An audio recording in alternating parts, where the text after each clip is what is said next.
Yo, what's up, everybody? This is your boy Lorelco Mulzac, and you're listening to the Socially Awkward Podcast. Socially awkward. Socially awkward. Let's go.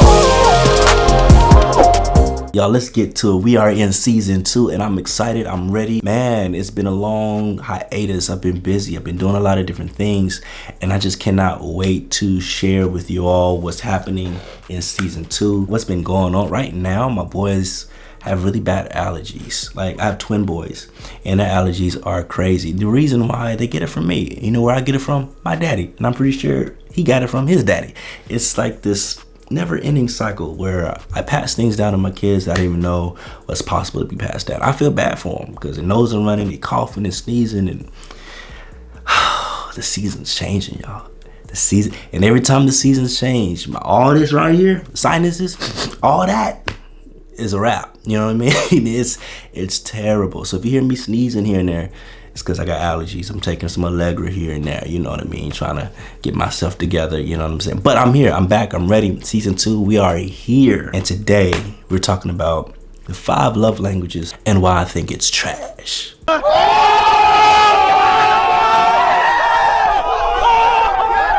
Though it is helpful, I think oftentimes it's misleading. So let's get into it.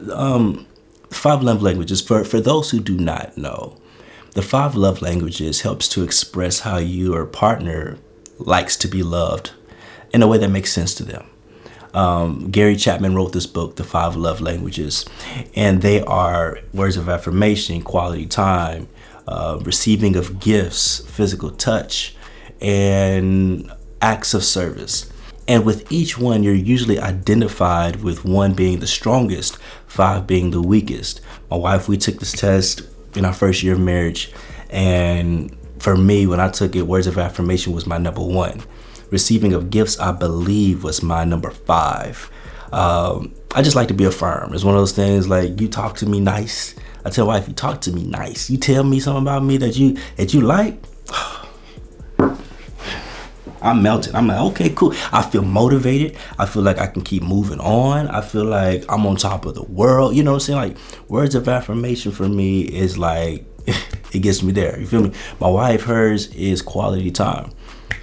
She loves quality. She loves to spend time with me, you know, whether it's watching a movie or, you know, talking at night or watching TikTok videos or something like that. Like, you know what I mean? It's like quality time is her number 1. I find it very helpful. I think it was really good for us to kind of see, okay, this is how you like to be loved. Cool. You know what I mean? But I feel like a lot of times we look at how we like to be loved, and if our spouse don't love us in that way, we feel like they don't love us at all. And that's furthest from the truth. Just because they don't love us in the way that we want to be loved doesn't mean they don't love us. What that really means is we're dealing with something that we haven't dealt with in the past.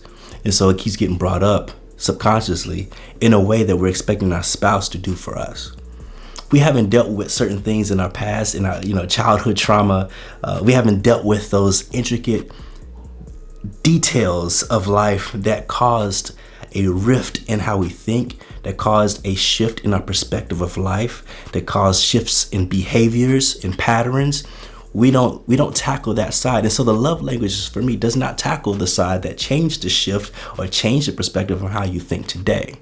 It just basically says, hey, your words of affirmation, that's your love language. That's how you're to be loved.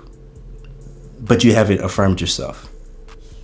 Like for me, like I had like this epiphany. I'm like, oh, wait a minute. Like, words of affirmation is like my number 1 love language, but I realized that I haven't really been affirming myself. I would be sending stuff to people hoping to get their approval. And I realized that's something that happened when I was younger. Like, I was always seeking approval. I hated to be rejected. It started from when my mom or someone told me that I couldn't do something. Oh, that's not you. You can't do that. So I went into like survival mode where I had to prove that I could. And so I continued to do it over and over and over again. And I used that negative thought, the rejection, to kind of fuel me to do better and to actually do what they said that I could not do.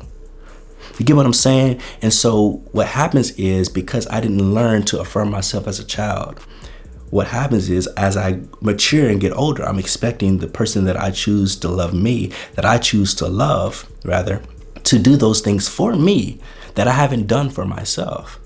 And so when she doesn't do it, I don't feel loved because I don't love myself in that way.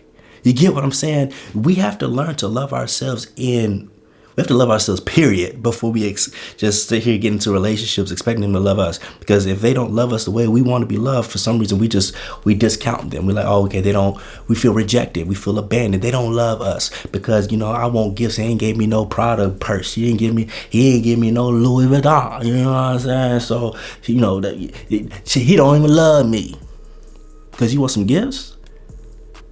Well, back in the day, I didn't, my mom and dad didn't give me no gifts. We were poor, we were broke, so we didn't have money to get gifts and stuff like that. So that's why you want gifts. That's why that's your number one.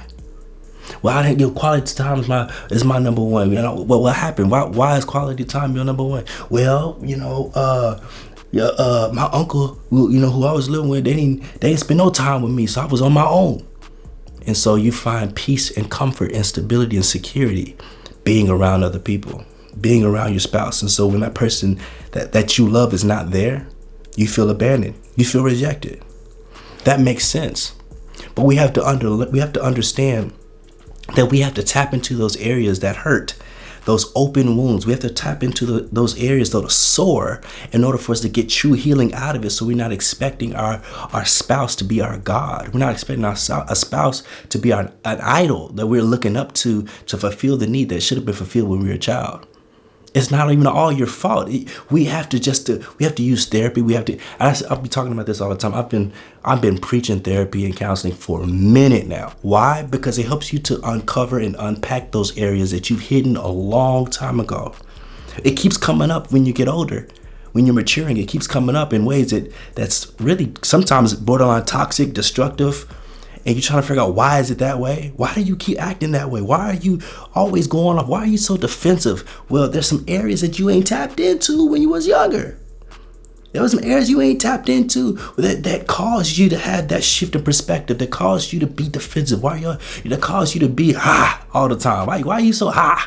You get what I'm saying? Like, why you got to be so extra all the time? Well, you had to be in order to survive. My counselor told me one time, he said, you needed certain things to survive then that you don't need to survive now. And a lot of times we're using survival methods and survival tactics that we needed when we were younger that we don't need now. We have to suppress that 13-year-old, that 8-year-old, that 6-year-old child that's in us that keeps rising up at 31, 32, 27. We have to understand who's the child and who's you, the mature one. And we have to tell the child to sit in the back seat. But that only happens when you understand the origin of the root of why you do certain things and why you think that you should be loved in certain ways.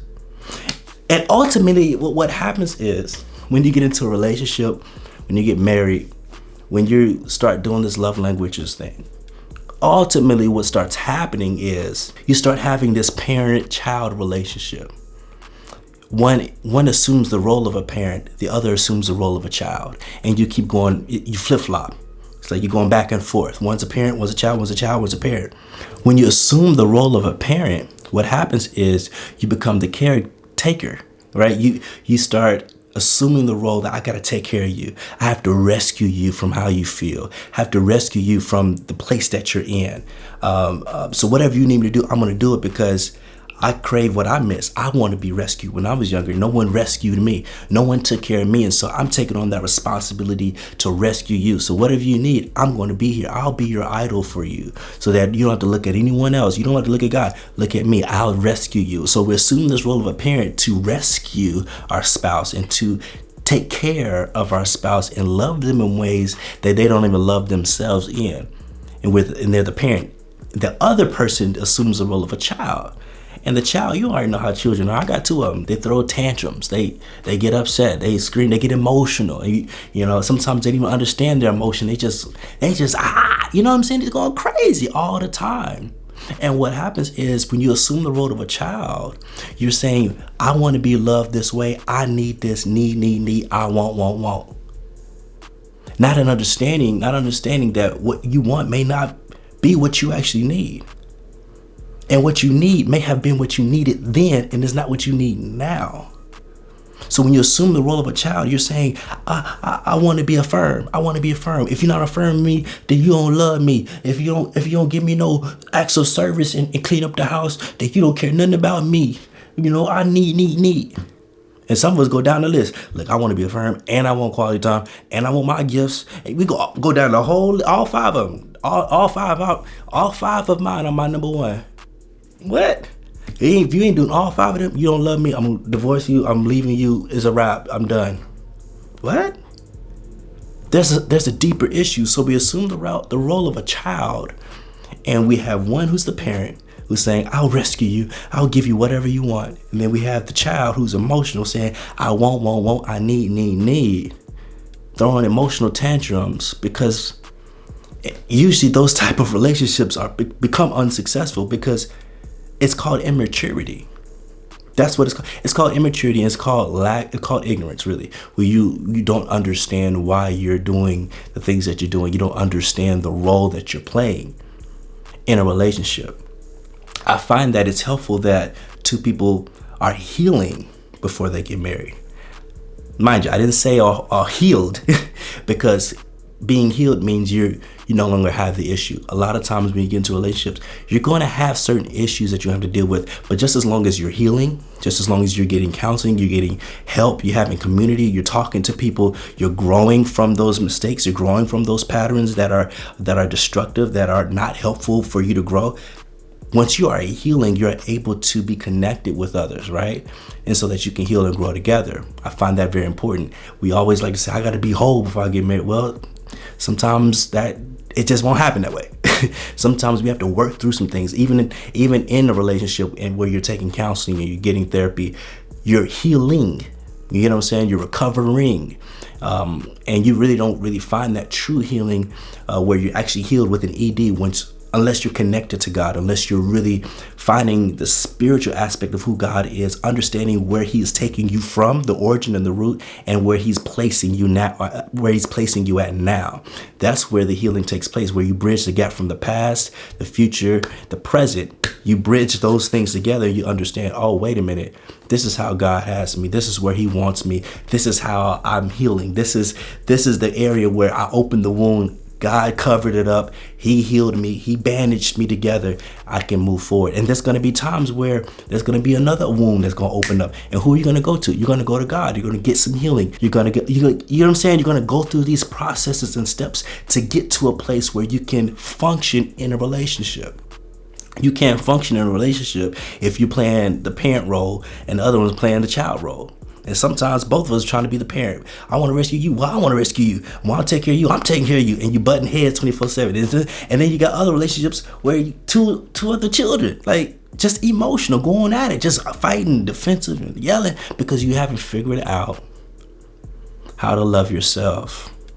And you're expecting that other person to love you in ways that you didn't get loved when you were a child. It's hard. It's very difficult to grow in understanding of that, because when you're not understanding those intricate details of life that cause you to be who you are today, it's hard to tell someone else to do something for you that you don't even really know if that's really what you need, especially now, because you may be thinking you need words of affirmation now, and what you really need is a hug. What you really need is someone to really hold you. And that's not physical touch. That's showing empathy. You need someone to kind of give you, and that's something that I've struggled with. To be honest, transparency. It's like I've struggled with the empathy part.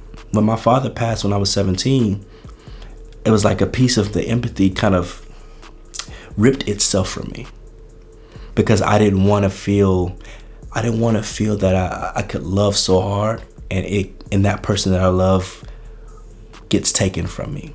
And so I'm like, well, let me just get rid of empathy altogether.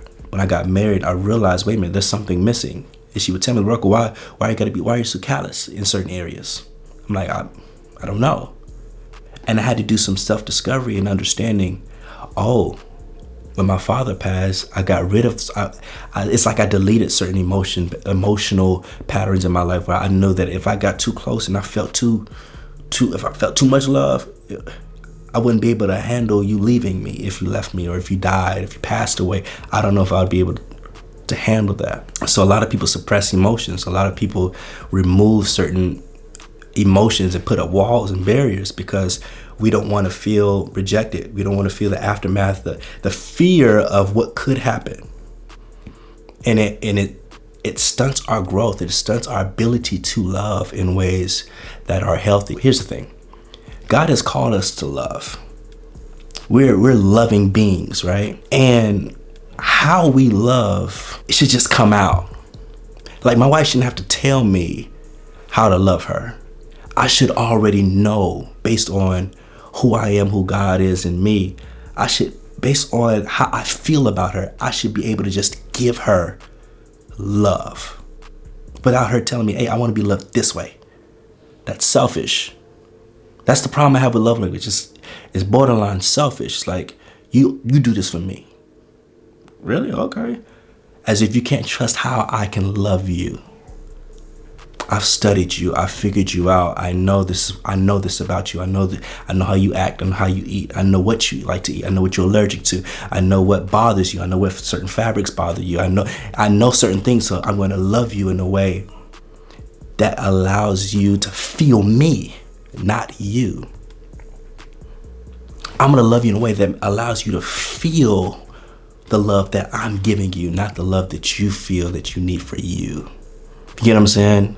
Like, that's where two individuals have to be mature in order to get together. Because when you're healing and when you're understanding who you are, you begin to love yourself. And if that person doesn't give you affirmation, you've affirmed yourself enough to say, hey, I'm good, I would like it every now and then, it'd be cool. But that's not going to define whether I feel that you love me or not, because I've affirmed myself. I give myself gifts. I'm cool. I work for it. I work hard for my money. I give myself gifts because it's all right. I love some gifts every now and then, and I'll express that. I'll communicate that to you. But at the same time, I'm okay. I'm healing. I understand why I like quality time. I understand why I need that from me. And so one of the reasons that love language is so misleading, because it definitely focuses on you and what you need instead of focusing on why you need it and if you even really need it at all. You get what I'm saying? So that's my idea. That's why I probably ruffle some feathers regarding the love languages. But I just don't use it as truth, to be honest. I think it's helpful. Again, I think it's helpful.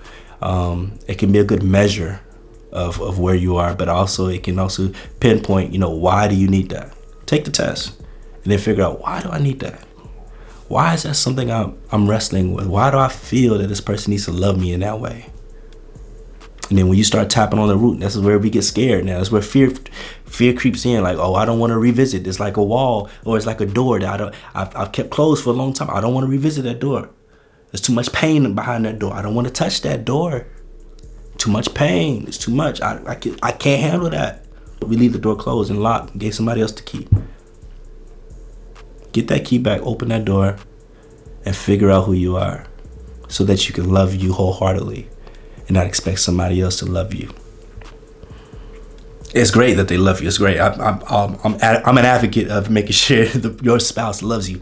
Absolutely. But at the same time, you got to love you first. Because how can you love someone else if you don't love you? A scripture says it's like this. So there's a scripture, Psalms 55:22. I'm going to leave you with this. Psalms 55:22, cast your cares on the Lord, and he will sustain you. He will never let the righteous be shaken. Cast your cares on the Lord, and he will sustain you. Too many times we're casting our cares on our spouse, boyfriend, girlfriend, and everybody else. They can't sustain us. I know we love them. I know we want to live with them for the rest of our life, but they cannot. My wife cannot sustain me. Only God can sustain me. That's why I cast my cares on him. I don't just dump stuff on my wife. No, I cast my cares on the Lord.